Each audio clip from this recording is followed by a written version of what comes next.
Hello. In this video today, I will be going through my top 5 tips to starting a journaling habit. So this video is really well suited for beginners. It's also great for people who maybe have journaled a little bit before but couldn't stick to the habit or want to get back into it. I've been journaling consistently for about 4 years now. Here are some of my notebooks from the last 4 years. It's like crazy to look at these. So I've learned a thing or two in that time about what makes a journaling practice easier to get into and how you can just jump right in and get the most out of it. So without further ado, here are the top 5 things that you can do in order to start a journaling habit. So the first thing that you're going to do is choose your medium. So as you saw from my journals, I'm definitely a physical girly when it comes to journaling. I like having actual notebooks and the act of actually writing things down. I can type a lot faster than I can write, so that's part of the reason why I like journaling, because it forces me to slow down. Another reason that I like physical journals is because it's nice to have a physical copy of something. But of course, you can also do online journaling as well. And whether that's through, the Notes app on your phone or a Google Doc or specific journaling apps, that's a great way to journal as well.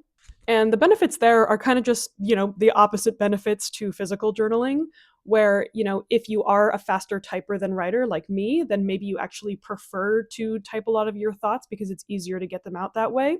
Maybe you don't really want to have physical copies out there of your journal and you'd rather just have it in an online space that only you can access. So yeah, neither one is right or wrong. It's really just up to your personal preference. My second tip is to choose your container. And basically, what I mean by that is that you need to quantify some element of your journaling in order to make it a more sustainable practice over time. You have to attach some sort of number or goal to the journaling that you're doing. So, what this numbered goal can look like is number of pages, word count, number of paragraphs. Maybe you're setting a timer for how long you're journaling for. And here's the thing, we don't have to go super hard with this and say, okay, every single day I'm going to fill 5 full pages of my journal. No. Like, that's not the point here. The point when we're choosing these goals is to make goals that feel really attainable. So maybe a really attainable goal every single day is, okay, I'm going to write 1 paragraph, or I'm going to write 300 words. Because here's the thing, the actual number doesn't really matter, the consistency is what matters. So if you can consistently write 1 paragraph in your journal every single day, or you can consistently write 2 pages, doesn't really matter. Either way, if it's something that you can sustainably do, that's perfect for your container. Another tip within this container section is to choose a notebook size. So if you're opting for physical journaling, so I'll just show an example. So this was one of my early journals. So as you can see, like, it's pretty small. The pages are pretty small. And the reason that I picked that for one of my first journals is because I wanted to be able to fill the pages pretty quickly. Because, within my container, I wanted it to be attainable. And also, I just love the feeling of finishing a notebook. So I was like, all right, let me start with a small one so I can finish it pretty fast and then kind of go from there. And then as the months and the years have rolled on, I've graduated to much larger pages now because I'm writing a lot more. My container has expanded a lot. So yeah, that's another way that you can pick a container is through your actual notebook size. Tip number 3 is to choose your time of day. So when building any kind of new habit, it's pretty important for you to choose the same general time that you're doing it so that your brain can get used to doing that every single day and then it eventually becomes a ritual, a habit, whatever you want to call it. People have different opinions like this where journaling is concerned. Like, some people prefer journaling first thing in the morning when they wake up. Other people do it at night or before bed. Others like to do it in the middle of the day during their lunch break. So the point is here, kind of similar to your container, this is something that has to be tailored to you. The next tip is don't worry about the content. It's super common when you start journaling to have these questions like, what do I write about? What am I supposed to say? We all go through it. It's super, super normal. And one of the things that is so beautiful about journaling is that there are no rules.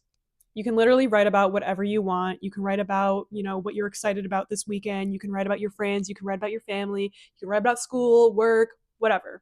And here's the thing, you still might have days where you're like, I have no idea what to write about. And speaking as somebody who has been journaling pretty consistently for years now, I still occasionally have days where I'm writing in my journal and the first thing I'm saying is, I don't know what to write about right now. But here's the thing, I always sit with that, and eventually, as I keep going, something always comes out.